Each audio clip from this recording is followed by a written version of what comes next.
Hey, you guys. How is everybody?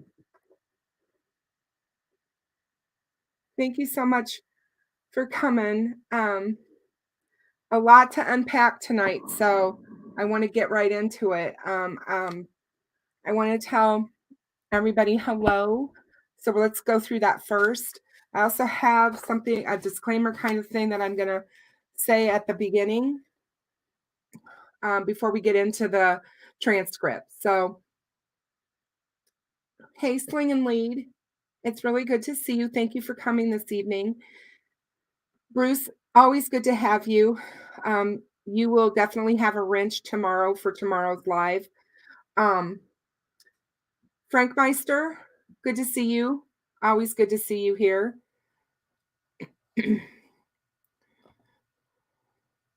Hey, Tech Death, good to have you here. Jennifer, you made it. I'm so excited to see you. Thank you so much for coming. I didn't know if you would get my message or not, but I'm really glad to have you here tonight. Um, So there's a lot going on right now on YouTube and everywhere with the case, and a lot of people are already live. So I probably won't have a ton of people tonight, but I still felt that I wanted to put this out here for everybody in my way, the way that I do it factually. Um, so, and then we can discuss it. I do want to say, for those of you that aren't aware of what may be going on here, the Murder Sheet podcast, which is based in Indiana, for those of you that are not familiar with them, they've been covering Delphi for a little while now. They really got started with the Burger Chef murders, and they basically do restaurant murders, but they got involved with Delphi and they have been covering it.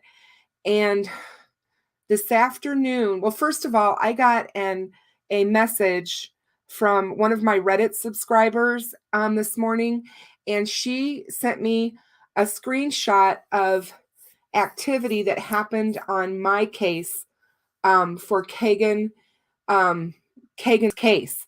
And there was information that had been uploaded to the case. It looks like it happened yesterday, but they posted it today. And so what happened with that is I went into my case to see it, and it was about the transcript from the interview with Barbara McDonald that we all witnessed a few weeks ago with the HLN special. And it was the complete transcript. But there was nothing to click on. It wasn't like you could go view it or anything. There was also another interview or statement that was done with Kagan October 19th of 2020. And that was also added on there. It didn't say who the statement was from or for or where he gave that or anything. So it kind of piqued my interest because I was kind of like, well, what could they be doing here? Well, then late this afternoon, we got an update from the Murder Sheet, and I'm in their private Facebook group, their discussion group, and they announced that they had actually accidentally gone on there when they were downloading, when the state was actually uploading or downloading the My Case stuff, and they were able to print off the full transcript, and then it was taken down to where you can't get to it anymore. And they weren't sure if that was intentional or um or not. So I just want to say this as my disclaimer.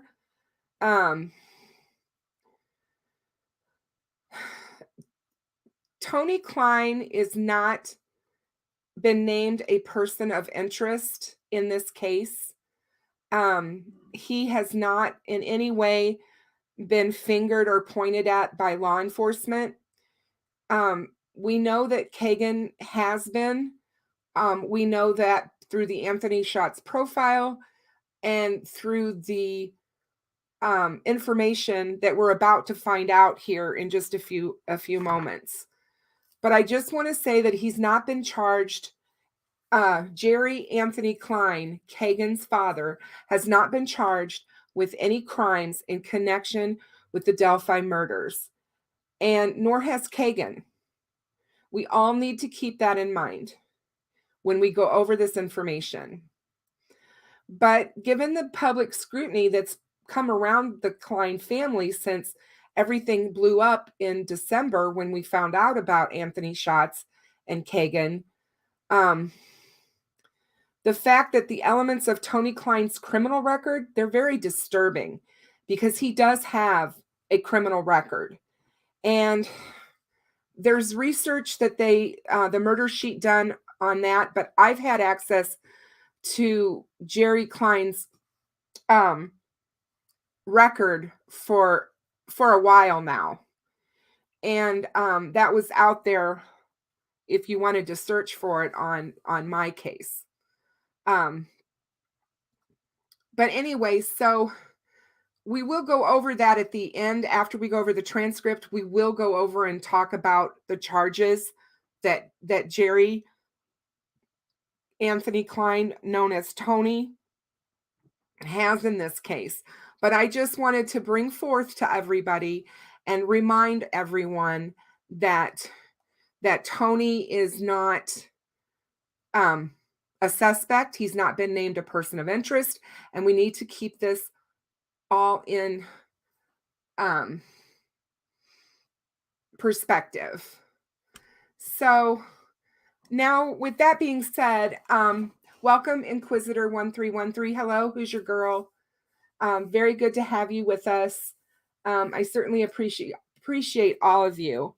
So let's just jump into this transcript because it is pretty interesting. And I think for those of you that have not had a chance to print it out or read it, you might find some things extremely important. I did.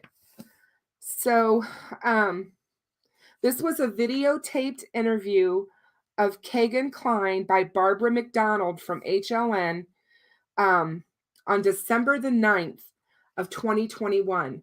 Now, I know that there was a lot, hey, who's your girl?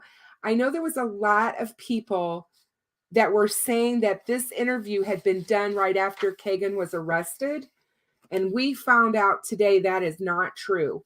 This happened on December 9th, 2021, just days after they dropped the Anthony Schatz profile. So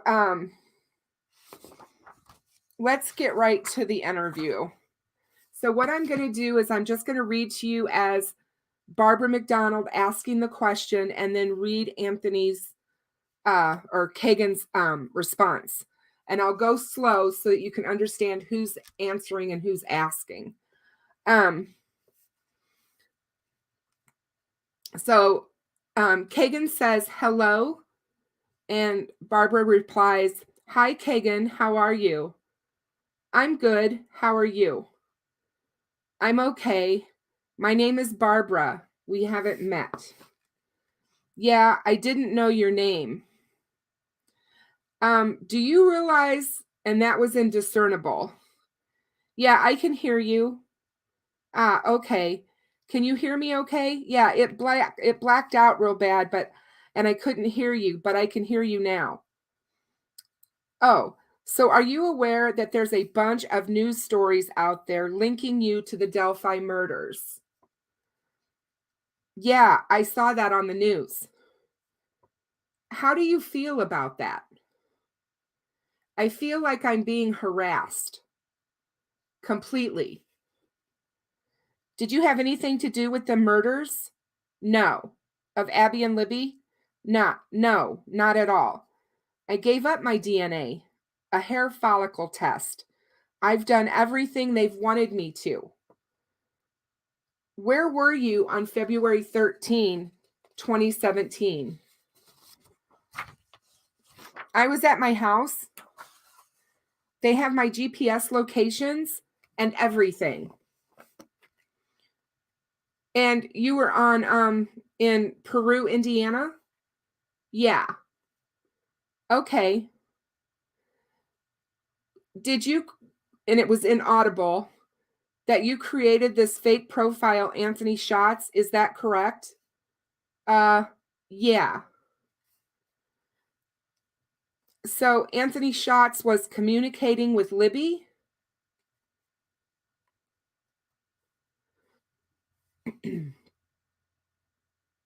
That's what they, was that you?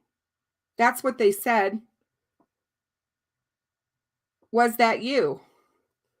No, not that I remember, but that's what they're saying. So you may have been communicating with Libby, but maybe not. Right. And were you ever trying to meet these girls in real life? No. That you were talking to? No, never. So you were just asking for images? Right. And talking? Right. Did that cut out again? Yeah, it's been cutting out and in and out. I'm sorry. Oh, you're fine. So do you remember the night of the 13th, the night that the girls went missing? Do you remember communicating with Kelsey German? No, I don't. Has anybody else had access to this Anthony Schatz login? I mean, information? I've lived with my dad, but I don't know. Do you think your dad could have been accessing this profile? Yeah, I do.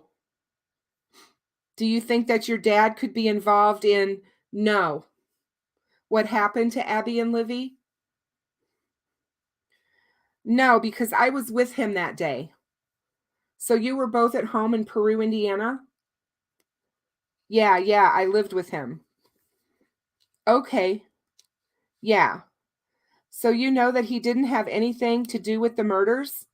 Right. But you think he might have been using that profile to talk to girls? Yeah, that's the only other person that could have been, because, he lived there. You know what I mean?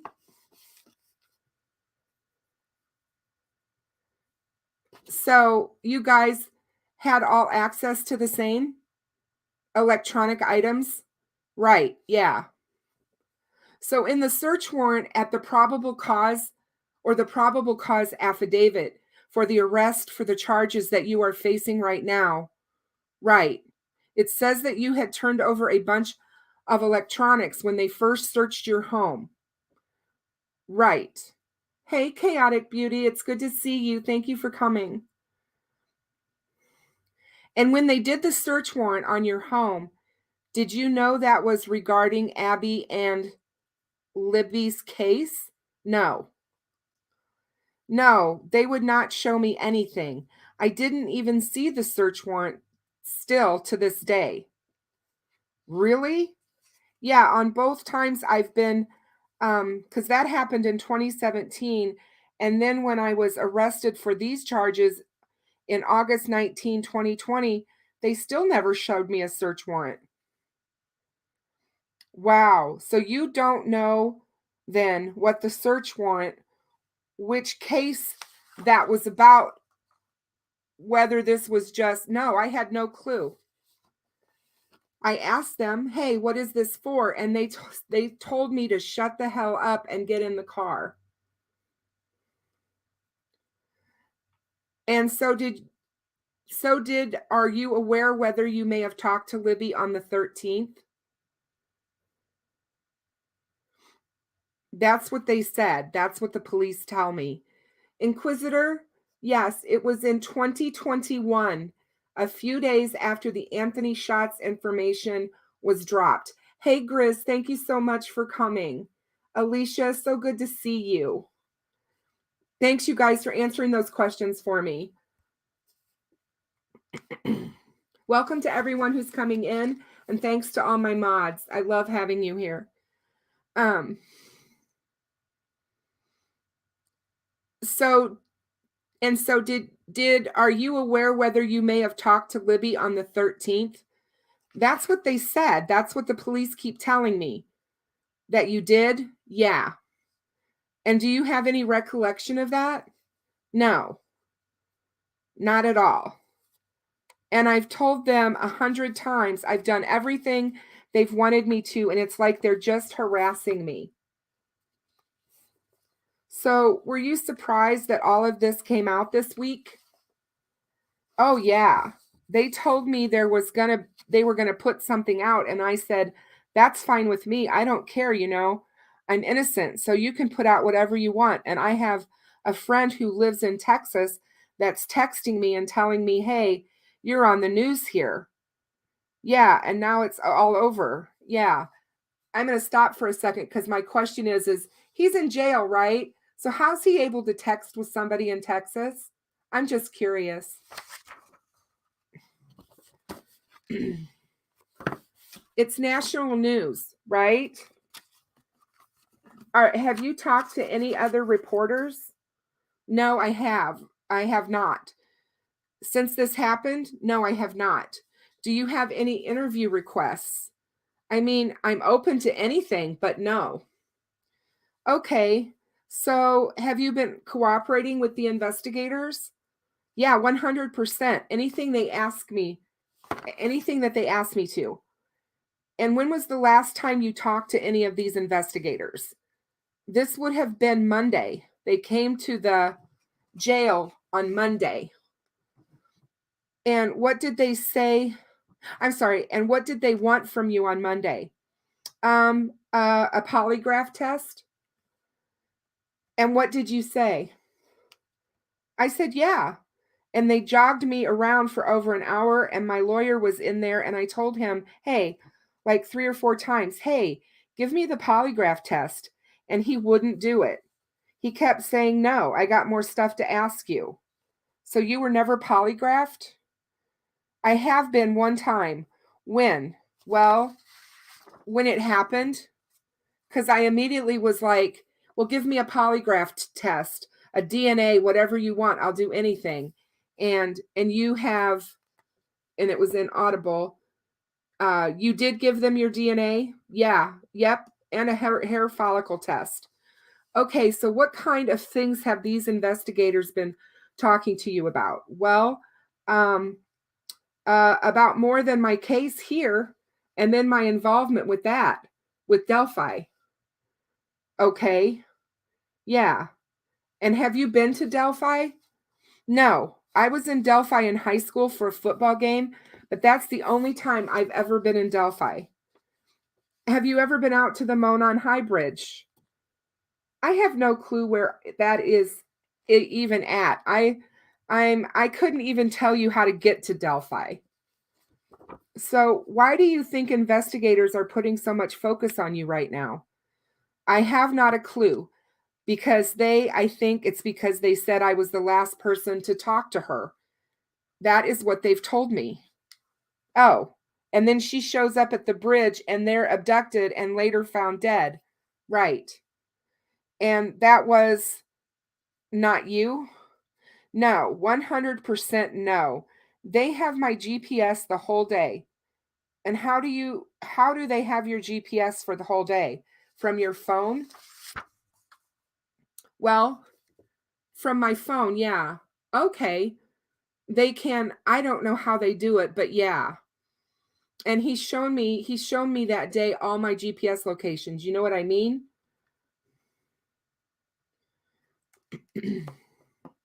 And none of them were in Delphi. Not even close. Do you think investigators are thinking that your dad could be involved in these murders? Well, I know about 2 Fridays ago, I think it was 2 Fridays ago, they raided him. And I'm not sure what it was about or anything, but it was on the news. I saw them show the house, and then his neighbor talked to the police and talked to the reporters and said that he had been raided. But I've tried to contact him and he won't contact me back, so I don't know. I'm going to stop for a minute and I'm going to remind everyone that in November, right around Thanksgiving, Tony Klein's house was raided, and they took Kagan's dog, and that was some of the rumors that was floating around the internet at that time. And there were people who lived in Peru that saw the raid.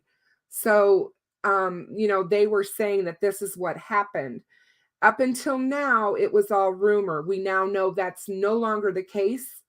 It's no longer a rumor. They actually raided Tony in November, and they took the dog.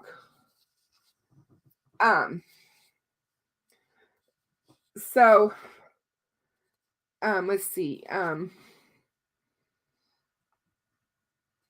Let me go back here. So, what is your relationship like today with your dad? Well, today with my dad? Well, yeah, we don't talk at all. But and why is that? I don't know. Up until about 2 weeks ago, he talked to me every single day. He would come out and visit me, or have a visit with me all the time. Like a few times a week. He'd put money on my books. I mean, we would talk every day almost. And so he has been sort of ghosting you then? Yep. Yep. The last, 2 weeks? Yeah. Since the raid on his house? Yeah. Does that sound like he's scared to you? I would think he is, because I have no reason why he wouldn't talk to me. You know what I mean? I'm his only child. I mean, we had a great relationship. Do you think he's the type of person who could have killed these girls? I don't think so, because I was with him, you know what I mean? So I know it wasn't him. But in his past, he's had he's beaten up his ex-wife. I mean, he's held guns to us. When we were kids, you know what I mean? Like, he's not really a great person, you know what I mean? So he's been violent. Yeah, definitely. Yeah.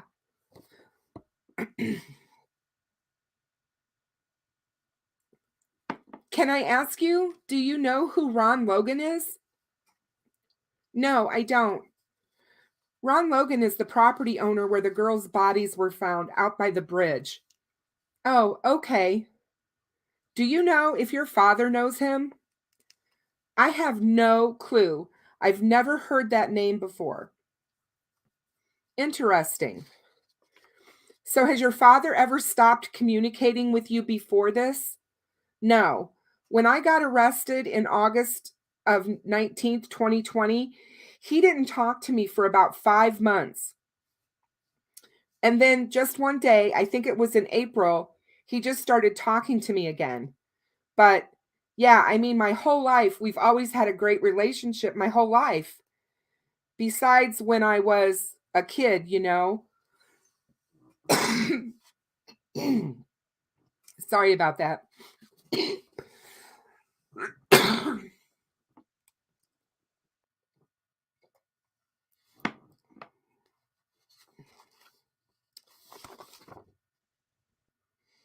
What do you mean besides when you were a kid?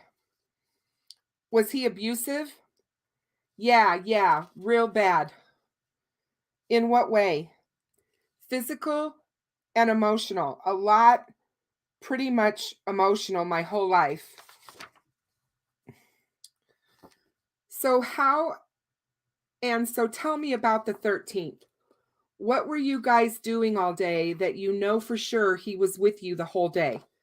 Well, he doesn't work on Mondays, Saturdays and Mondays, or Sundays and Mondays. So we always just hang out at the house, go to my grandparents. But I remember that day we watched a wrestling pay-per-view that night. And he was at my grandparents' with me around 5 and 6, and then the rest of the night. But he usually sleeps, because he works third shift. Okay. He normally sleeps until about 1 or 2 o'clock, and then we wake up, get some lunch, stuff like that. Okay. And so you know that he was with you from 1 or 2, Monday the 13th, Right. Throughout the evening. Right. Yeah. So how do you reconcile this in your head then? This focus on you? I have no clue. I've asked them. I'm like, what else do you want me to do? You know what I mean? And it's like they're harassing me. They will not stop. It's like I've done everything they want. They've went through all my phones. They know everything about me. They've talked to people that I know. You know what I mean? It's like they will not stop. But you in Audible involved in child pornography. The charges against me, yes. So, and one of those charges, trying to solicit a child to meet you for sex. That's what they said, but the evidence on in my thing doesn't show anything like that. Okay, but maybe someone else was using, right, that profile and trying to do that. Right. But your dad would be the only other person who, yeah, would have access to that profile, right? Yes. What would you like to ask your father right now? Um, really, I texted him the other day and just asked like, why are you believing everyone over your own son? You know what I mean? Like, I don't get, I'm his only son or and daughter. I'm an only child. It's like, why are you just giving up on me over nothing? Well, I mean, I get it's not over nothing, but why? We were fine 2 weeks ago, and then they raid you like that, and now you're not going to talk to me anymore? Do you remember who the investigators were that came to talk to you? It was one. You mean last week? Yeah, yeah. It was Trooper Vito. His name is Vito. Okay. Yeah. And so was he by himself? And he came and saw you on Monday? Yeah. And they did say we were going to release something tonight. Yeah. Were they trying to get something from you that day? Yeah, because I was supposed to do the polygraph test that day. And you said you agreed, but yeah, they didn't follow through. 3 or 4 times I said, "Are you going to do it?" And he just kept bringing up, like dragging it on and dragging it on. And I told him, "Hey, I'll do it right now. Just give me the polygraph test." And he wouldn't. And then they took 3 guys out of my cell block down there to ask them questions about me that night. Do you know what they said? I don't know. I'm not sure. Have you followed the case of Abby and Libby at all? No, not really. Since it happened? No, what do you want people to know about you? That I'm innocent of this, and I would love to find out who did it. That's 2 kids that died, you know what I mean? And I just want them to know it's not me, and I gave everything to the state police that they've asked me for, everything. There was when they collected your electronics back in was that 2017? Yeah. They took all your, yeah. And one phone you said you found a few days later, and you called them and you said, I have this. It was immediately after I got home. They did a whole interview with me and then took me home. An officer did, and it was right on the counter, and I was like, what the hell? So I called them immediately from my dad's phone and told them, hey, there's a phone that you guys didn't get. They came the next day and got it. I'm going to stop right there for a minute. We all know that what he just said is not true. When you read the affidavit for the charges against him, that is absolutely not true. So she goes on to say, and you had deleted some things from some of your electronics. I deleted an application. Yeah. What was that app that you deleted? I think it was KIK. KIK. And why did you delete that app? I don't know. I really don't know. But they got me for obstruction of justice for that.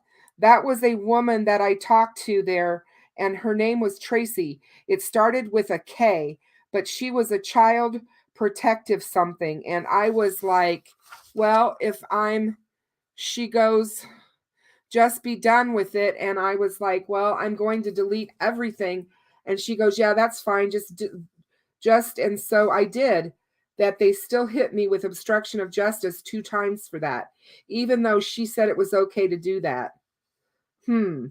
I told her, hey, this is a big wake up. You know what I mean? And so your attorney in Audible, yeah, Akey, Andrew Akey. H-E or Akey? Yeah. And what is he telling you about what's going on? Well, he's not my attorney for Delphi. The Delphi case, so he can't really talk to me about anything going on with Delphi. Oh, yeah. So you have no legal representation for Delphi right now? No. So you don't have a lawyer with you when you're talking to the investigators? No, I did that last time. He sat in on it, but like he told me before, I'm not your lawyer for this, so I'm just going to sit here. Oh, wow. Yeah. So do you feel like you're being pegged for this murder? Yeah. Do you? And they've contacted my whole family, all my friends, and now no one will talk to me anymore because of this, because they all think I'm some terrible person or something. Well, and I mean, you were committing crimes, right, against children, right? You were asking children to send you inappropriate images, correct? Right, yeah. So, I mean, you were doing some things wrong, right? But you draw the line at you never met these girls. Yeah, never. No. After this happened, did your father follow this case at all? Do you know? Not that I am aware of. And tell me about Anthony Schatz. Why did you create that profile? I don't really know. I was just lonely, you know what I mean? I just talking to people. I don't know why I did it really. Where did the name come from? My middle name is Anthony. On your profile, were the inaudible on your profile, were they true? Did you own a marijuana delivery business at one point? Yes, I did. You did? Yeah, in Las Vegas. Yes. Okay, and what years was that operating? 2017 to 2018. And so when did you move out to Las Vegas? Like June of 2017?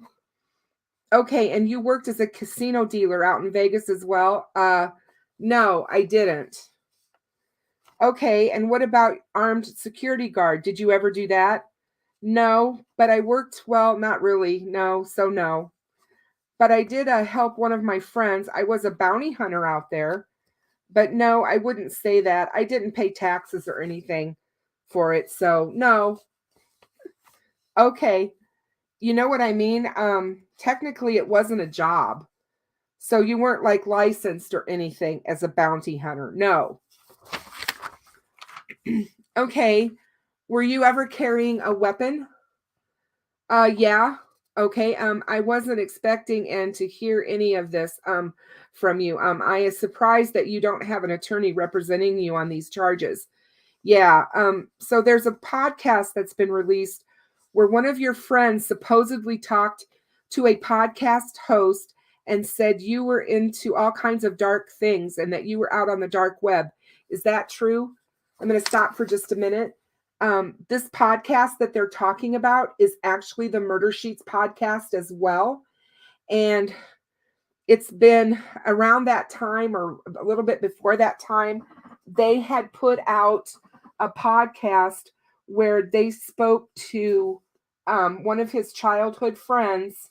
I think his name is Dylan, and they interviewed him on the podcast. And that's who they're talking about here. That he said he was into all kinds of dark things and he was out on the dark web all the time. And Kagan says, no dark things. What? Well, I mean, so to some people, child pornography would be a dark thing.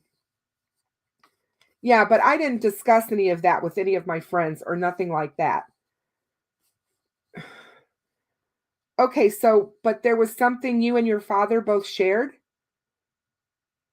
You knew that about him and he knew that about you? I wouldn't say that he knew that about me. I wouldn't, because he told the officers that he didn't know. So I really don't know. Um, into pornography? Right. And how long have you known that about your father? I mean, I can remember my dad around 20 years old and him having sex with one of my friends who was underage. I was about 19 and I'd say she was 17. Oh, and yeah, he's a grown man, like he's in his 40s by then. So he was 40 years old having sex with a 17-year-old? Yeah. Do you know what age he prefers? I do not, no. But he likes young women. Yes, right. And he's been violent with some of these women? Yes, his ex-wife for sure. He's been to jail over beating her. And does he have any substance abuse problems? I mean, I know he takes prescription pills. I'm not sure if he's abusing them or not. I don't know. I wouldn't know. Does he drink alcohol or use any drugs? Not anymore, but I know that he used to. Yeah. Okay, so when did you first find out that your name was out there? Was that yesterday or the day before? It would have been Tuesday night at 7 on the news. It was what opened the news was my face and them talking about me.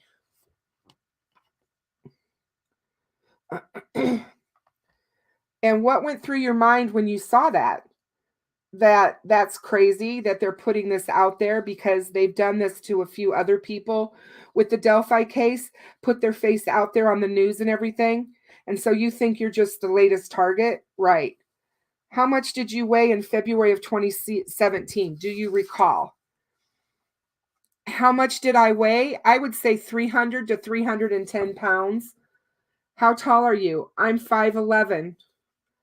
How tall is your father? He is also the same height. He's 5'11". Um, and what is his weight? Do you know? Now I would say it's probably around 280. Okay. Yeah.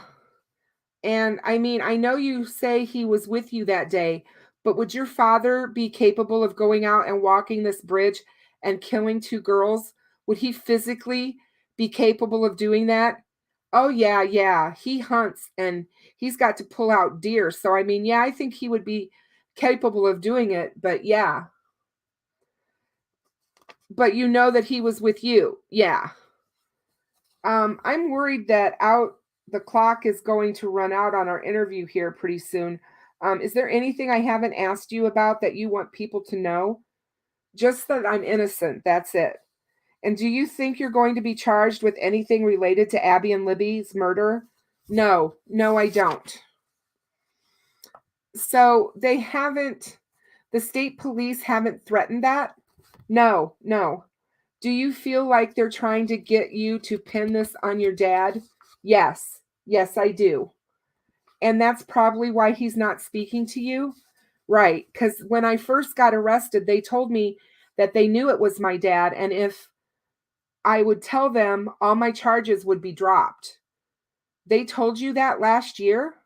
Like, go, not dropped, but go away, pretty much is what they told me. And they told you that last year when you were arrested. Yeah, August 19th. Interesting. Yeah, I'd like to get set up. Um, I'd like to set up another interview with you tomorrow if that's, okay with you. Yeah, that's fine. Is there a time of day that's best for you? Probably around the same time if that's possible. Um, Probably about what time? The same time, 2 o'clock, if that's okay. 2 o'clock? Yeah, okay, perfect. All right, because I'm worried that this is going to cut out here at 25 minutes. Um, well, we're almost there. I really appreciate you agreeing to talk with me. And yeah, and I know you want to get your story out there, but I would certainly appreciate it if you would not give any other interviews. Okay. And are you okay with me recording this interview? Yeah, yeah. Are you okay with me putting it out on television? Yeah, 100%. Okay. Yeah, excellent. Well, thank you, Kagan. I do appreciate your time today. I'm going to let you go, and I will schedule another appointment for tomorrow at 2. Okay, all right. Thank you. All right, thank you, and have a good day. Talk to you later. Bye-bye. And that was the end of the recording. So there you have it. That is all of Barbara McDonald's interview of Kagan on the 9th of December. And as I was taking this all in this afternoon, because like I had told you guys in the beginning, I got a message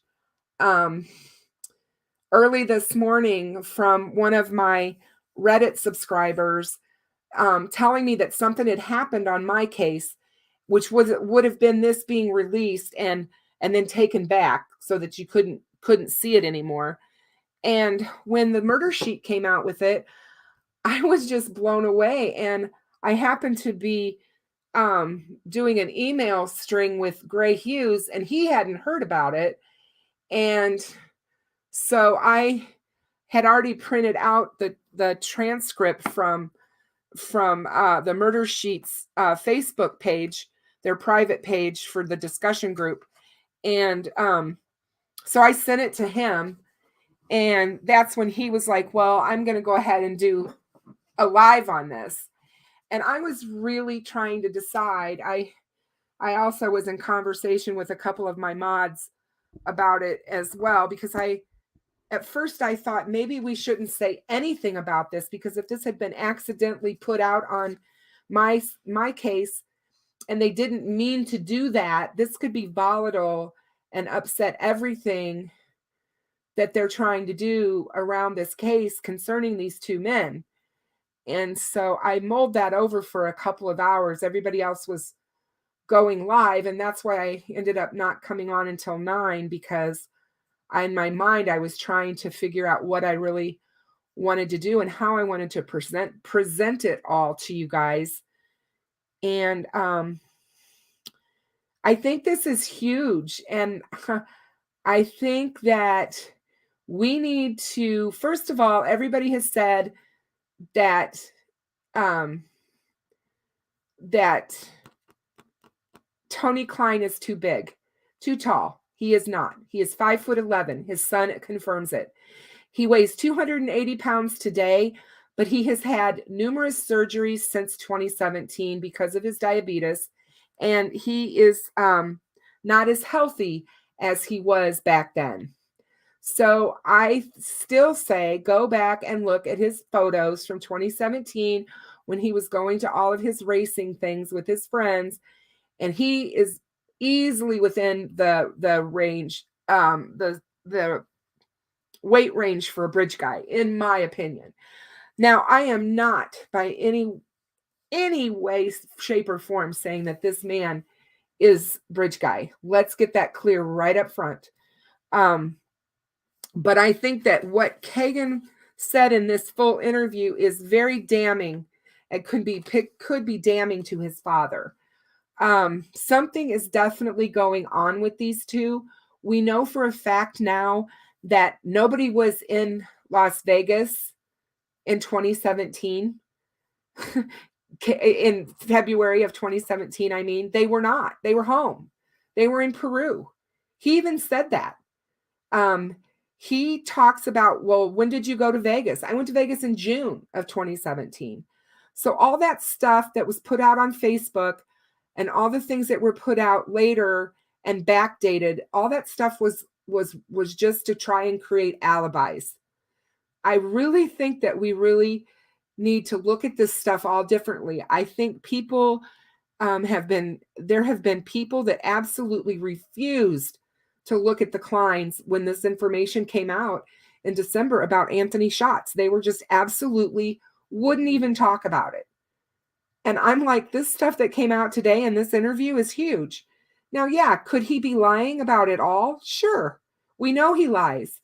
But there's something going on here. I think it's interesting that he said he came home from his original interview back in 2017 with police, and they did his polygraph that night, brought him back home, and he walks in the house and sees his iPhone sitting on the counter. And he's like, what the hell?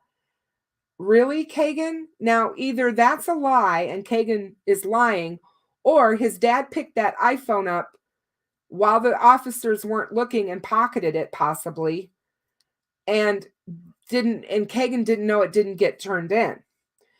That's something that I've thought about as well. And that dad's the one who removed the stuff off of the phone.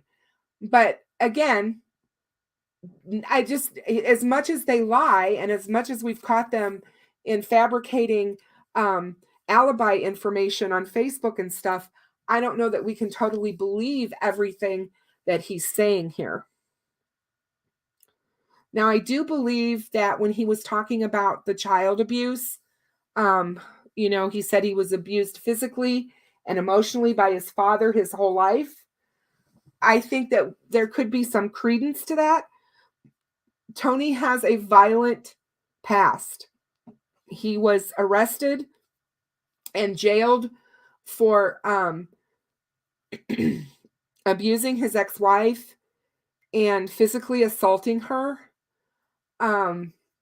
There's some other charges against him as well. I think, and we'll talk about those in a minute, but I think that with that knowledge and knowing that this guy is just not a good guy, I think we have to look at how Keegan described his dad. Because one of the things that Kagan said in this interview was, my dad and I had a great relationship. We always had a great relationship. Everything was wonderful. And he kept saying that. But then he would talk about, except when I was a child.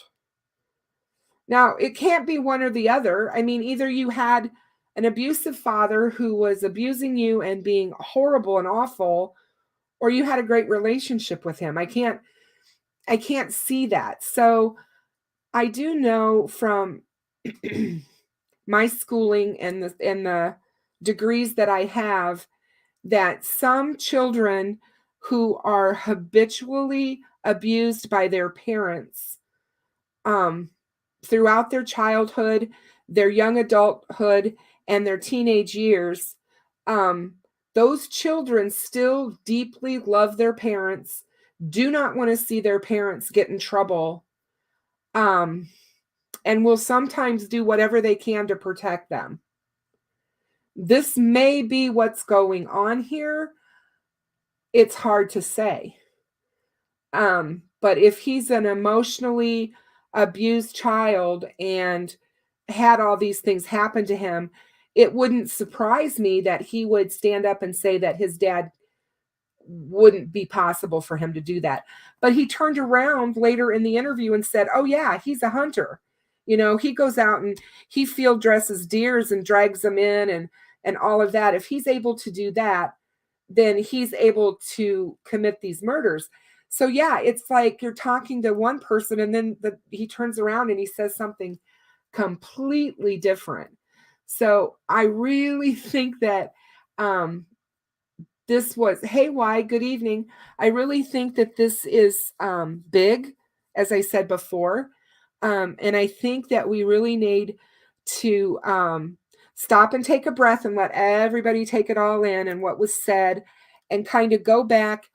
And as the Murder Sheet said in their podcast that they dropped this afternoon, I think when you go back and you look at what has been said by law enforcement, especially the last two months for sure, in their interviews and everything, things start to make a little bit more sense with what they've said and who they're looking at.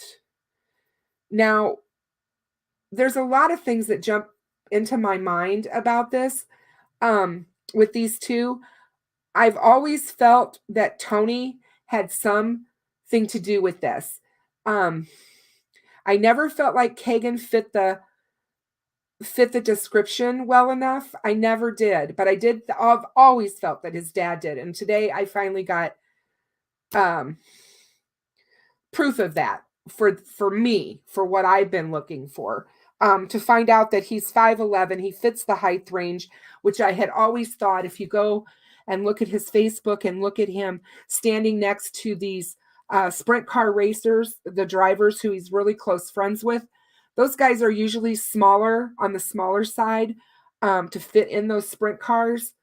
And so Tony doesn't look huge next to them at all. And I've just always felt like his body size and type fit. And then knowing his history. So speaking of that, let's talk about Tony's,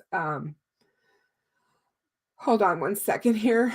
I'm trying to pull up something, but let's talk about Tony's charges.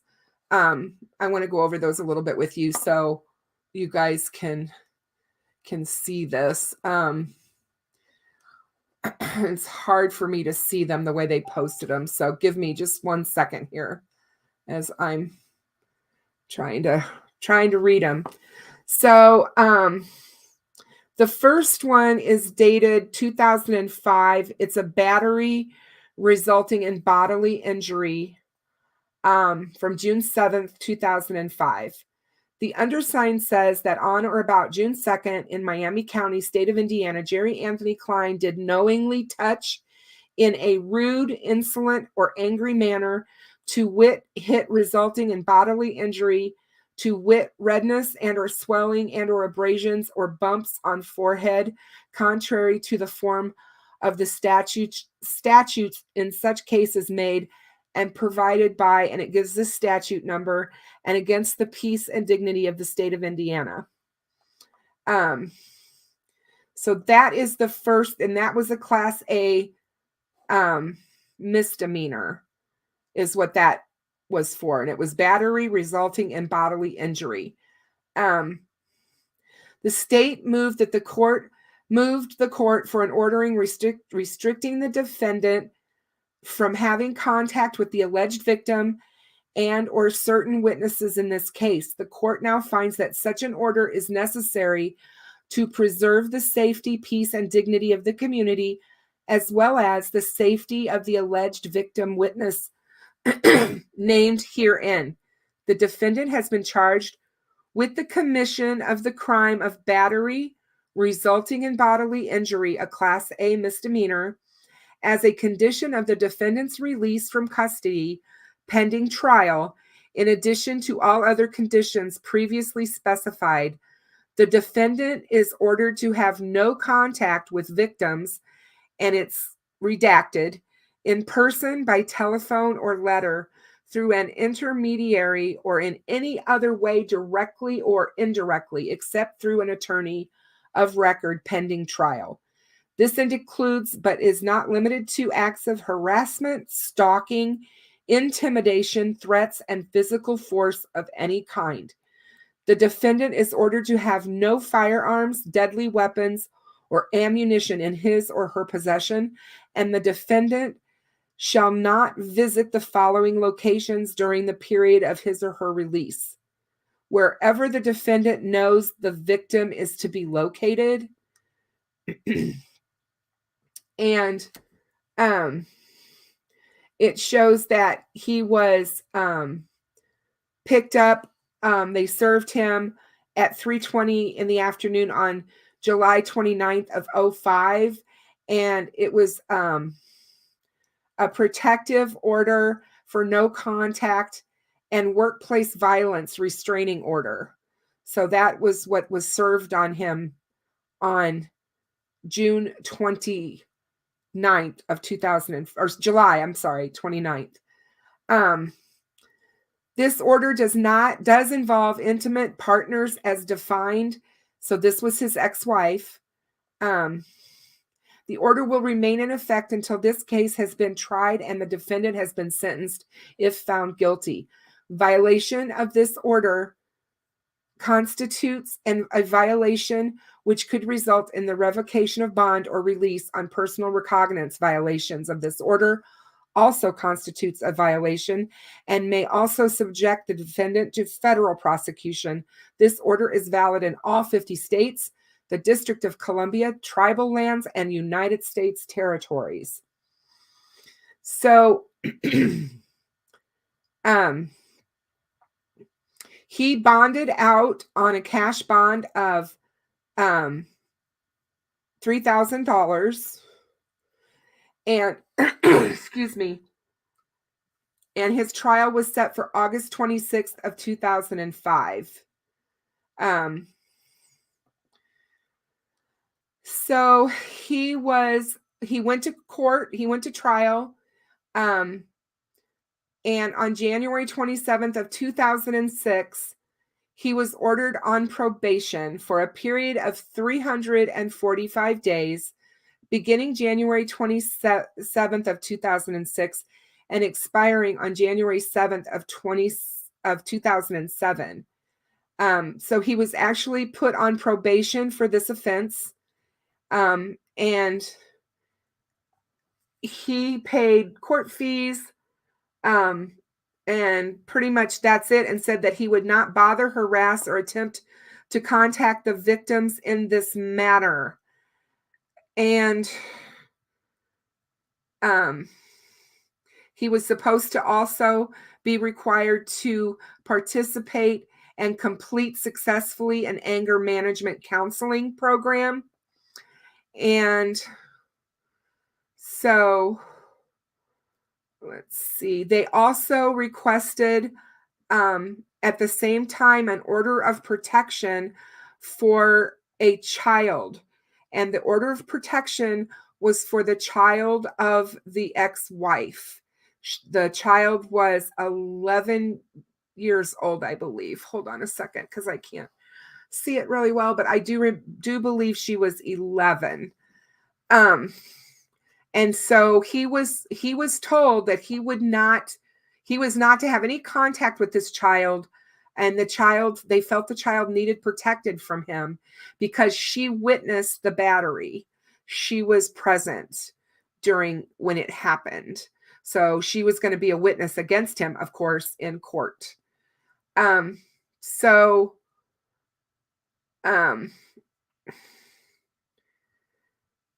was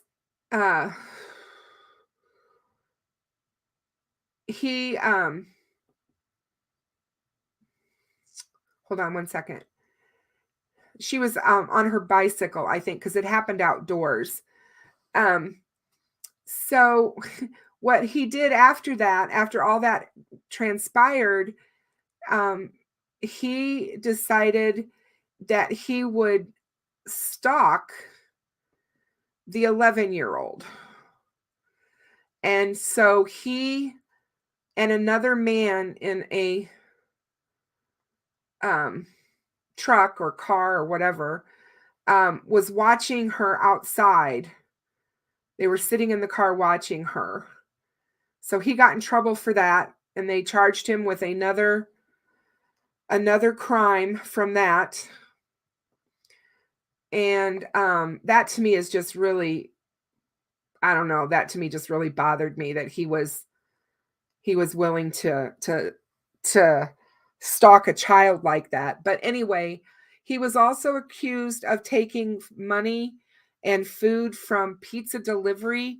I don't know if he was the pizza delivery man or if he was working as a pizza delivery guy or in the pizza shops, but there were two different ones in Peru, and I think one in Kokomo, where he took money, like over $600 and some odd from both businesses. And that was theft. And those charges happened in 2007 as well, and 2008. The other thing that he was charged with, which is really bothersome, is he was contacting women and making sexually explicit phone calls to them. And one in particular happened to be an ex-girlfriend, and she recognized his voice. And so he was making obscene phone calls, and he got arrested and put on probation for that as well. So those are his crimes from back in the early 2000s that I thought was worth talking about anyway.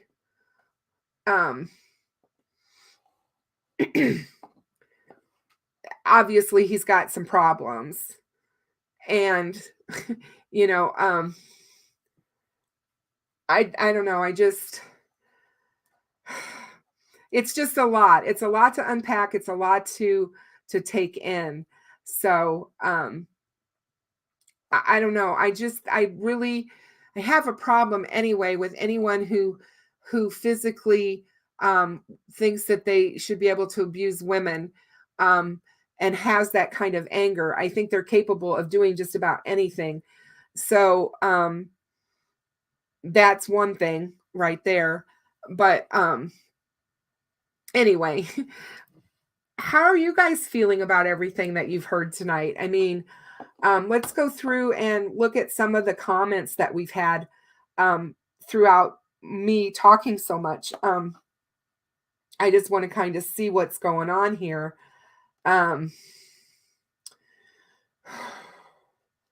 So here's one from Inquisitor 1313.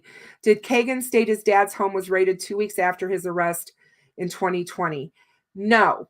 He said that his dad's home was raided 2 weeks before December 9th, 2021, when he was having his interview with Barbara McDonald. So it was somewhere around Thanksgiving week or just a few days before is when his raid happened. It was all over in social media. People were all buzzing and talking about it because they said that they had came and taken his dog. I was actually surprised she didn't ask about the dog myself, but that's what that was about. Let's see. Tony is not 6 foot. Tony is 5'11", according to his son. So I believe his son would know what his dad's height was. And I'm going with that. And I also think 5'11" and 6 foot is not that big of a discrepancy. And I believe that because the only way they know how tall Bridge Guy is from the video, and because of the video, they're not absolutely positive of anything with that. And I think an inch or two is not huge. I just don't. So that's my feeling on that. So let's see. Well, Grizz, I really like hearing that. I love having you here. So I'm glad you're here. So Who's Your Girl said, I wonder if the weight and height has ever been anywhere near close. Where do we get that information from? Well, the height and weight come from law enforcement, and it's a determination that they made by analyzing the bridge, how far away the girls were from him when the video was taken. All of that comes into play. They have to try to figure out where Libby was standing when she took the video. And that becomes difficult. I know there's been a lot of people that have tried to recreate it or whatever, but I still say an inch or two is not going to be that far off. We're not talking 5 inches. We're not talking 6 inches. We're talking possibly an inch or two. And I think that even law enforcement would say that that's not a big deal. Let's see.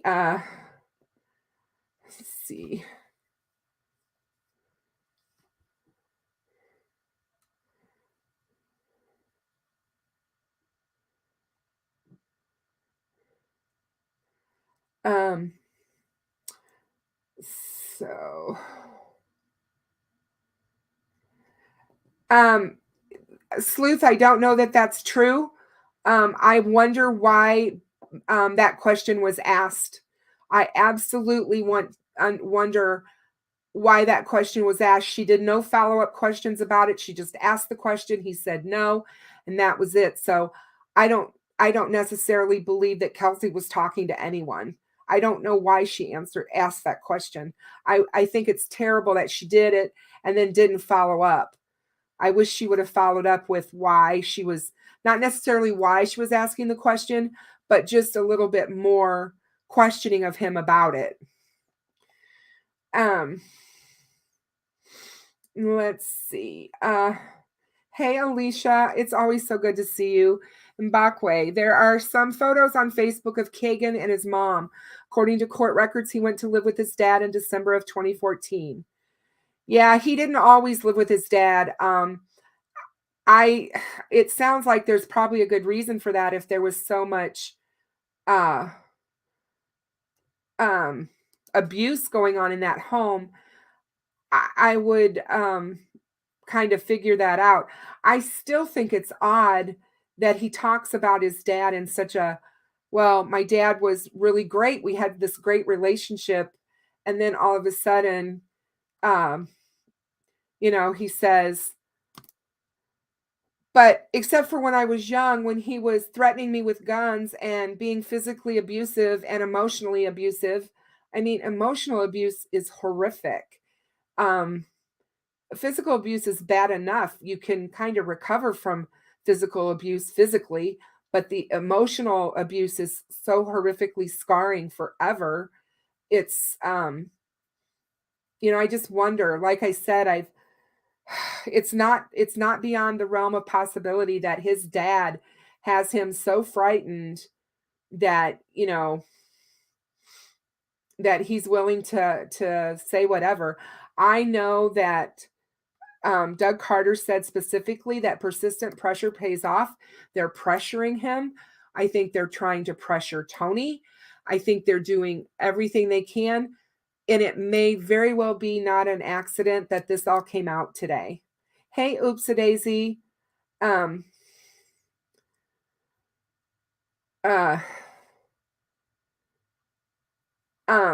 it is very absolutely possible that Kagan is lying and that everything he said was a complete lie. As we discussed earlier, he is not a person that you can trust. And, I'm sure like I said, they've given him, hey, Digital, they've given him lie detector tests. They tried to give him another one. For whatever reason, they didn't. But as we all know, lie detector tests are not infallible. They do not hold up in a court of law. But police do use them, and there's a lot of reasons why they use them. And I think that that's something of note as well. Again, pressure. I think it's quite odd that Kagan knows the charges he's facing. He knows the years in prison that he's facing. And they told him on day one, August 19th, hey, these charges will all go away because we know your dad is guilty. And he didn't run with that. So, I mean, he's obviously willing to go to jail for whatever he knows. And if his dad is innocent, then he's willing to go to jail and spend all those years in jail because he doesn't want his dad to be convicted of something he didn't do. But I will say that I believe the police since 2019 have been on a path, and they have great reason to believe what they believe and to be doing what they're doing. And all the people out there that have been saying that the police are idiots and they don't know what they're doing, I completely and 100% disagree with that. I believe that they know exactly what they're doing, and everything they do is strategically planned. I think the FBI is probably really big in on this right now, and they are trying to maneuver and do the right things or say the right things to get a confession. And I think they're going to continue to pound him until he does. And what's really interesting is that he keeps pushing back his court dates. So if he really didn't think his dad was guilty, why doesn't he just go to court and be done with his case and go to jail to start serving his time? Why is he keep pushing everything back and continuing everything? What is the angle there? Why would he be doing that? Because it's not the state that's doing that. It's Kagan's attorney. And I also think it's pretty interesting when Barbara McDonald asked him if he had an attorney representing him for Delphi, and he said no. And I think that that's interesting that the attorney that he has right now told him, I'm not representing you in that case. I mean, that to me is weird. I mean, if you've got a case that you're in jail for, but they're looking at you at another case, which is actually worse than the case you're in jail for, why wouldn't that attorney take it up? Unless that attorney just feels like, I don't want any part of this murder case. There are attorneys that don't that don't want any part of it. And maybe that's why. Who knows? I mean, I guess we're just going to have to wait and see. There's so many different possibilities. Yeah, and Chaotic Beauty, I think you're right. I think that there's a possibility that he's giving up other people. I do think it's interesting when she asked him if there were any other people using the Anthony Schatz profile, and he said no. The only people that would be using it would be him or his dad. I thought that was telling, because we know from the arresting affidavit, or the affidavit that came before his arrest, from the information that they got off the electronic equipment, he was sharing a Dropbox with somebody. Now, was that his dad? Was that somebody on the outside of the house? We don't know that yet. So those are all things to think about. But yeah, I still say that it's quite possible that there may be others kind of involved in this. And I don't mean necessarily bridge guy or anything like that. All I'm saying is that there may be other associates of these two that are a part of all of this in some fashion.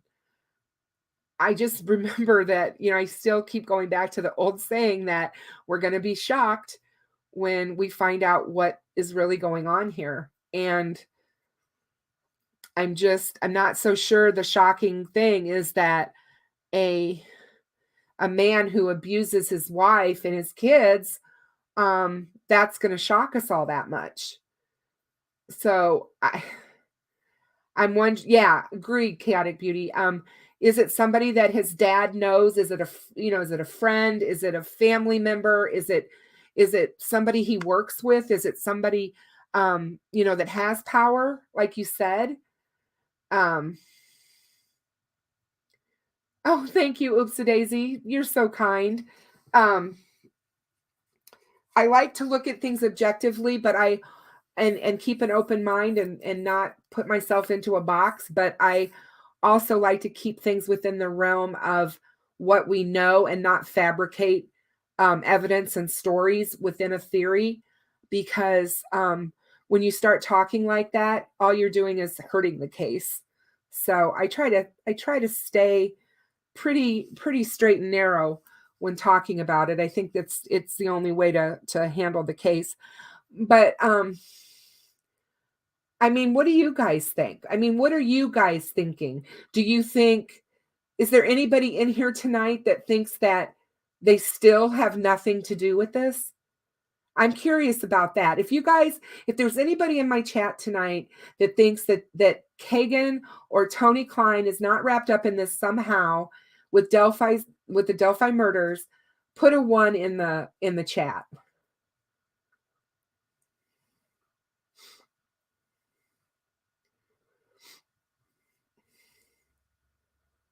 Because yeah, I'm just curious to know. I I know that there's still people out there that don't, that are absolutely, they absolutely think they have nothing to do with it. And I don't know. I just don't know. I just don't see how that could possibly be with everything that we know. Um, I like the fact that when Carter said in 2019, we may have interviewed you or somebody close to you. Well, I think that pretty much sizes up these two. Um, what are they going to, what are your friends and family going to think when they find out that you've murdered two little girls? That's telling. I think that's a very telling statement. I think they were talking to somebody. I've always felt like they were. I always thought they had their eyes on someone, which I still do to this day. And again, you can't arrest someone on just what you think or what you suspect. You have to have solid evidence. And if they're just missing that one little piece, which could be the breaking of an alibi, that's where they're at. And if they don't ever get that alibi broken, then we know what happens. He goes free. So unless some kind of other evidence comes up that can link him and tie him to the murders. I definitely think it's multi-layered. I think this is a very complicated case, just like we've been told. Well, Rosemary, that question, I don't believe is a fair question. She says, why was Kelsey talking to him? We don't know that Kelsey was talking to him. There's no evidence of Kelsey talking to him. The question was put to Kagan if he talked to Kelsey the night of February 2013. That was the question that was put to him. We don't know why she asked it or anything. There was no other context. She asked the question and he said no and moved on. So to say a question like that is accusing that Kelsey knew she was talking to Kagan Klein or Anthony Schatz or whatever. And I don't buy that. So I don't know why Barbara McDonald would ask that question. She because Barbara McDonald is definitely on Kelsey's side in all of this. They have an extremely close relationship. She became very, very close with the families when she started covering this case. And I don't think there's, if Kelsey was talking to somebody, I find it very, very hard to believe that she would have been, simply because she had a very great relationship with her boyfriend, who she's now going to be marrying, and I just don't see her doing that. So maybe if she got wind or found out that this was something that was on Libby's phone, that may be the only reason she was trying to get information, but I highly doubt that as well. Hi, Anananan. I'm so sorry I didn't see you come in here. I don't think he looks like that either. I've never thought he looked like that. He does have diabetes. I don't know if it's type 2 or type 1. I do know that he's had multiple surgeries since the murders on his feet. And he has had some really long hospitalizations because of his diabetes and having surgeries. So when you look at him, like I said, if you go back and look, I don't want to put his pictures up on my screen. I just don't feel comfortable doing that because of, I consider that doxing him in a way. So just go to his Facebook and look at, put in a filter to 2017 and look at some of the photographs of him, where he was at the sprint car races in Kokomo And if you look at those photos of him, he is a very slim looking guy. He's not, I mean, he's not skinny, but he could very well fit into the bridge guy size, in my opinion.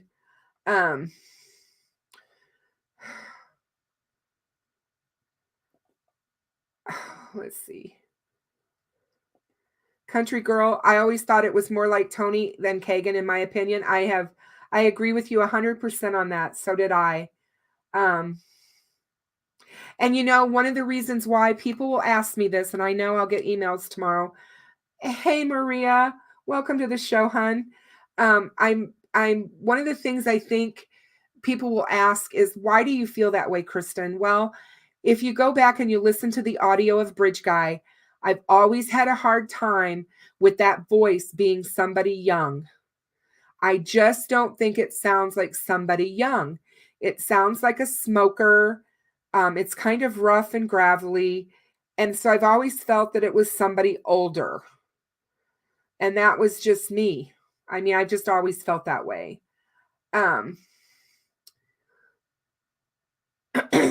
So, okay, Rosemary, well, that may very well be, but I still do not believe, just because that Barbara McDonald asked the question to Kagan if he spoke to Kelsey that night, that has anything to do with anything. I'm sorry, I just don't. And I'm not going there. I'm not going to get into a match with anyone about this, because I do not believe that Kelsey German had anything to do with her sister's murder. So that I don't allow that in my channel. So I'm sorry. But not sorry. Let's see. Let's see. Hey, Lipsha, I missed you coming in here as well. Yeah, Jennifer, 40 plus. Yeah, I have to tend to, I really have to tend to agree with you. And I've gone, you know, I don't know, back and forth with that over the last 5 years. But, you know, when they reintroduced that new sketch, that was just, I'm like, okay, so maybe he is younger. But yeah, no, I agree with you. It just, yeah, it just doesn't fit for me. And I really truly believe we put too much emphasis on the sketches, and we put too much emphasis, quite frankly, in my opinion, on the video. The video doesn't show us anything. Only the video works if you know Bridge Guy. And if you're Bridge Guy's family, if you're his wife or his mother or his sister, or you're his dad or uncle or whatever, or the guy that works with him or goes to church with him, if you're physically in his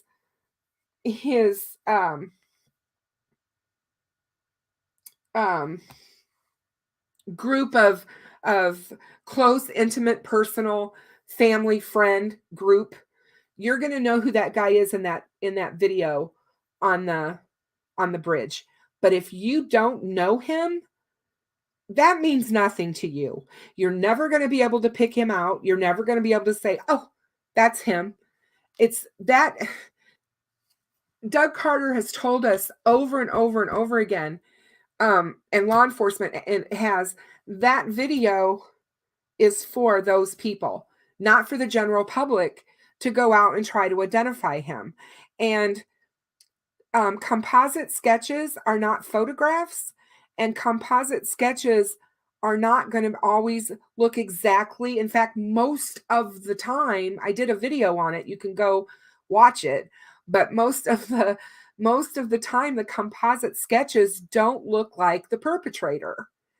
They're taken from eyewitness statements, who most often are wrong. I mean, eyewitness statements most of the time are not something that have a lot of weight. You can't, because we see so many things so differently.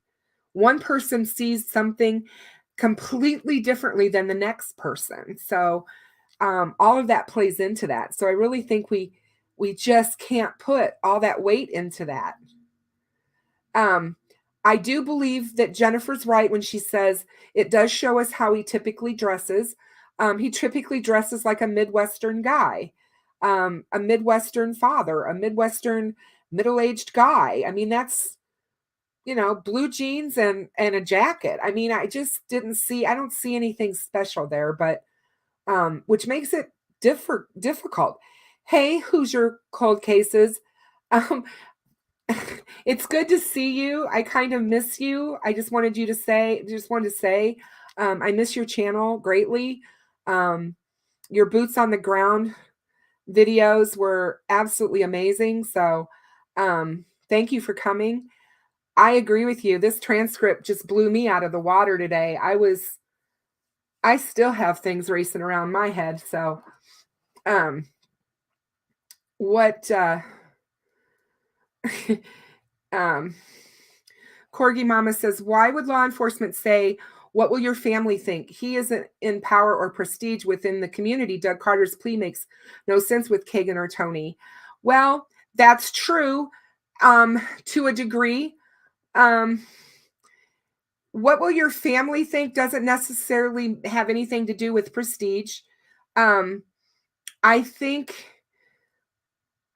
we've been told that they know that this is about power to him. And I think that this is the type of killer he is a power killer.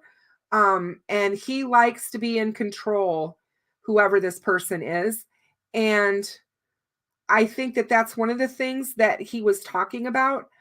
I've often felt that it would be somebody prominent in the community, or at least somebody that everybody knew.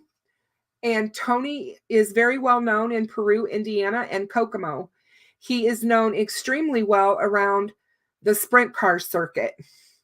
So to say that he isn't well known or doesn't have a following or whatever is not truly the case. Let's see. Hey, Mike, I'm glad you finally made it. Oh, you missed the transcript. Okay. Well, you're definitely going to want to rewatch the live, but I'll just give you a real quick synopsis. The Murder Sheet today, the podcast, dropped a bombshell of the full transcript of the Barbara McDonald interview with Kagan Anthony Klein from December 9th, 2021. And there is a ton of information in there.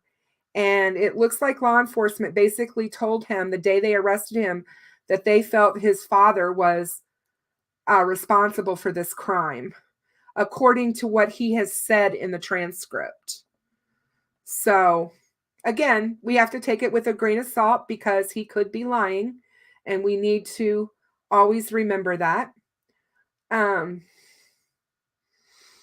know, I had to say that to Hoosier because I just do. I just want you to know. I know you don't know me from Adam, but I just want you to know that I used to follow you, and your videos I had on my Delphi Daughters sub in Reddit. I had them on my wiki page because I thought they were some of the best ones done for the boots on the ground to show the terrain and stuff. So when you took all your stuff away, I was sad. I just want you to know that. So let's see. Comments. There's a lot of new ones. Country Girl says that she thinks Doug Carter was talking directly to the killer and it was to get to him. And I think Tony has an ego. Oh, I think Tony has an ego as well. I think you can gain a lot from a person's social media about who they are. And I think it's funny because, yeah, we can put personas out on social media that are not truly us. A lot of people do that. I think Kagan's an example of that. He was talking about all this stuff. He was still telling her lies as she was sitting there interviewing him and asking him about all of his jobs. She asked him if he was a dealer and he admitted no. But were you a bounty hunter? Oh yeah, I was a bounty. Well, kind of. I helped out a friend. Well, I guess not really. I mean, he was still trying to lie about that. And like I said, I don't believe for a minute that he was in Vegas. I think that's all a sham and a charade. And it's really telling that someone will go to that extreme to cover tracks. There's got to be a reason why. And, you know, I don't know. I'm just really having an issue with it all. But yes, Mike. Yeah, Mike goes, "Oh shit, really?" I've been watching a lot of live streams lately, and a lot of people have been pointing out that senior pedo Klein is bridge guy. Yeah, there's a lot to unpack in that 25-page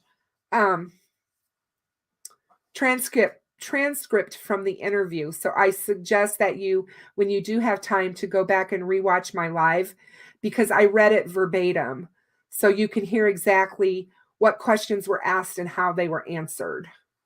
Hey CD, good to see you here. What did he say? Let's see. Hey, all, KAK, as I said, he has 30 felonies over his head for a reason. He is the key to bridge guy.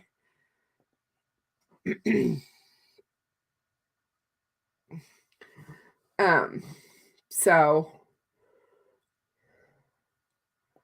Lipsha, wish Hoosier, your stuff was still up. I've wished I could refer about a dozen people to them. I feel the same way. So, well, I'm really glad you're here. So, welcome to Behind the Crime Door. We're welcome to have you, Hoosier. You are a legend if you did not know it. So moving along, let's see. What's he say? I'm sure you all know how weird YouTube can get. I'm just busy with life. The pandemic was a great opportunity to get involved and try to help in some way. That's wonderful to hear. But yeah, YouTube can, I'm finding just out how weird YouTube can actually be for people. Trust me. I as a new creator, I can't get over how odd some things are around here. But great that you're out there busy and you're helping out. That's wonderful. Yep, we're definitely trying to do that. Definitely trying to do that. You know what I think is weird, Anon, and somebody out there, if you guys know the answer to this, please answer it for me. How is he able to text while he's behind bars? He keeps talking about texting his dad and texting his friends in Texas. How does he do that?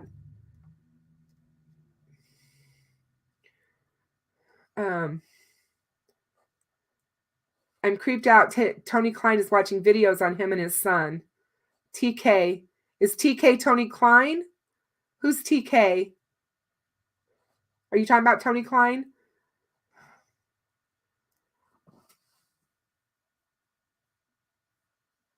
Oh, tablet. Are you kidding? They get to have a tablet while they're in jail? I did not know that. Jeez Louise.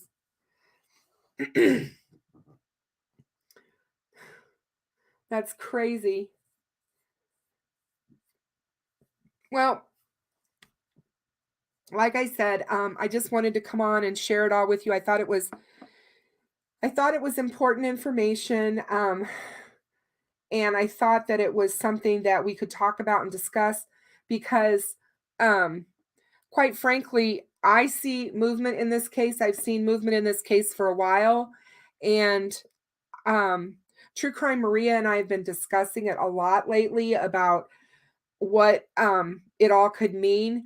But we both are in agreement that they're heading down a path.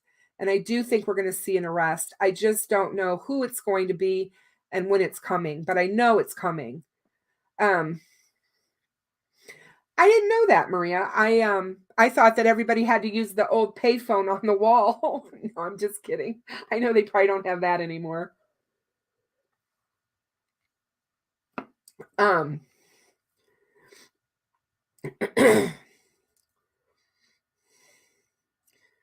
I just can't believe that they get to play games I mean, I get that they have to have something, but I always thought books was that they got to read. I just can't believe that they've got all these electronic devices. I mean, we've got schools out there that don't even have all the kids don't even have tablets. And they're giving them to inmates in jail. I have a problem with that.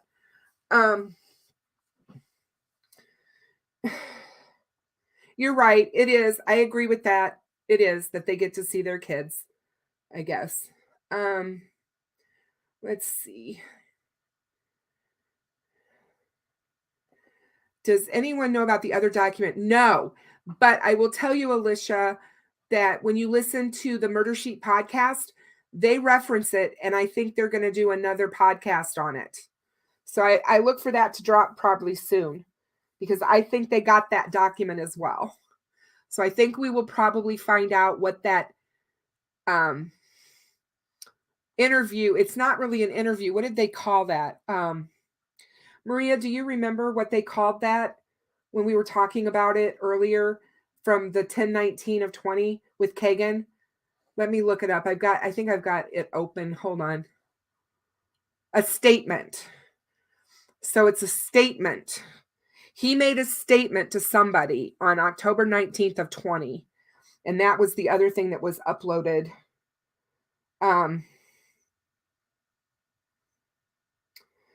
Oh, that's interesting.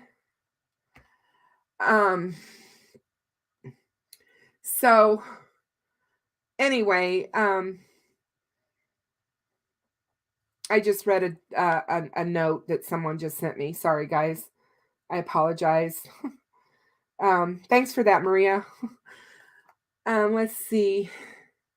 Yeah, Alicia, there's so much. I mean, I'm going to have to go back, I think, again, a couple more times and go over it, even though I just read it all to you guys. There's just so much in there. And I think you have to take notes. At least I do.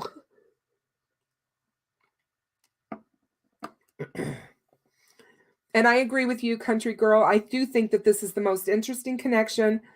And I've thought for a while that it's getting close to something. I have never felt this confident in this case in 5 years.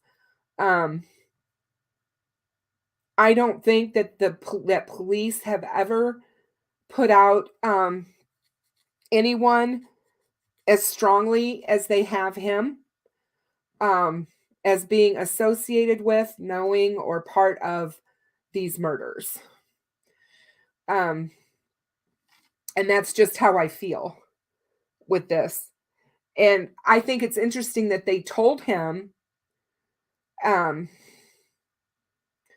yeah, what did they change it to, Maria?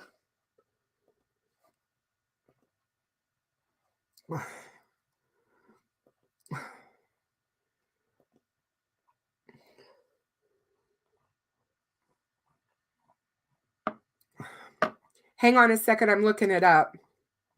Just give me a second, guys.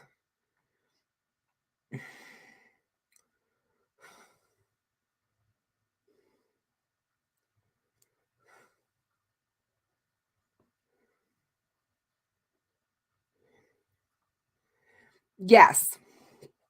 So, where am I here? So, that's one of the things that the murder sheet talked about, was that when he happened to be on there at the right time and was looking at my case when those things were uploaded. And when he clicked on them, he was able to see the documents. So he hurriedly downloaded them, copied them, and downloaded them. And so now they've put it out that they took it off and said that it was erroneous. They didn't mean that to go out to the public, I have a feeling. But I mean, once it's out there, I mean, I imagine it's going to be everywhere. And one of the things I thought about, I think it was Tech Death. Are you still here? There you are. There he is. He just said it. Where is it? Let me put it up. Tech Dev said it to me before I came on live. He said he thought it was calculated. He said it's not an accident. He said they don't do things like this as they know what they're doing, and they did this on purpose. So I think again that they put this out here. They wanted us to run with it, and they're hoping it's going to put pressure on somebody. So there is that. And he said, I truly believe this was planned. So, if it was an accident, shame on them, but man, what an accident, I just don't see it as an accident. I think they wanted someone to find it, and they were hoping that when somebody on social media found it, that we would talk about it, and it would help to put pressure on one or the other of them or somebody else. So they took it off to did anybody find it interesting? Now, don't get me wrong here, because I love Barbara McDonald. So don't get me wrong when I ask this question. But what did everybody think about when she asked him not to have any interviews with anyone else, even though he said he was up to having anyone interview him? Why would she say that? I thought that was so interesting. I just did. I was like, that's just, part of me wants to interview him so bad. I have so many questions for him, questions that she didn't even go to. I have so many questions to ask him. And I just thought it was crazy. Oh, I didn't know that, Rosemary. So I agree with that. Anon. TikTok. Time's running out, bridge guy. You're going to be in trouble. Slim Dog says, yeah, I wondered if it was intentional. Well, to me, it's the same thing about what happened when they released the Anthony Shots profile information. That was calculated. They did that at that time of night for a reason. Is it because Kagan was still awake in jail? I mean, they had already told Kagan they were going to do it. They told him they were releasing something. He didn't know what it was. But yeah. So it's I don't know. I think I do too, Ashley Ann. I wish we could see Tony Klein's reaction right now and what he's, it would be really interesting not only to see his reaction, but all the people around him. Tex says, let's go interview Tony, road trip. I don't know that I want to interview Tony necessarily, but I would be interested to interview Kagan.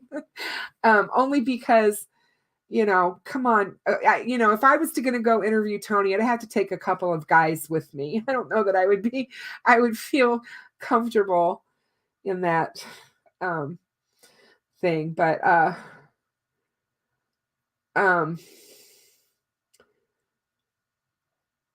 so Slim Dog says the leaked doc confirms they know it's the dad, so they don't have enough evidence to arrest. Yeah, I'm thinking that they need to break the alibi, and that's probably where they're at with it. So there you go, Tech. You and Alicia can go together, and while you're at it, give her a couple of your babies so that you can get rid of a couple of your guinea pigs. Alicia, Tech Death has baby guinea pigs that he's got like 19 of them. So his dad would have been at work when? His dad did not work on Mondays, and his dad was off on the day of the murders. Oh, you're talking about when they dropped the Anthony Shots thing, Ashley. Yes, that is true. He goes to work at third shift. So yeah, very interesting.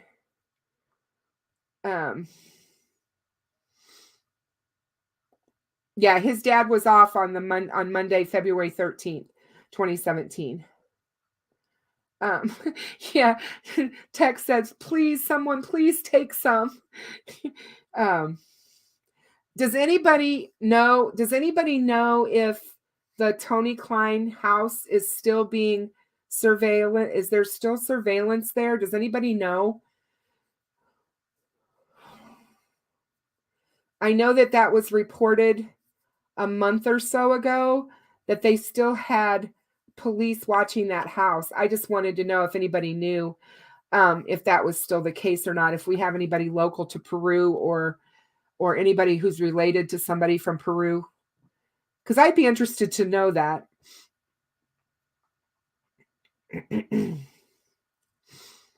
All right, guys. Well, I'm going to end the broadcast.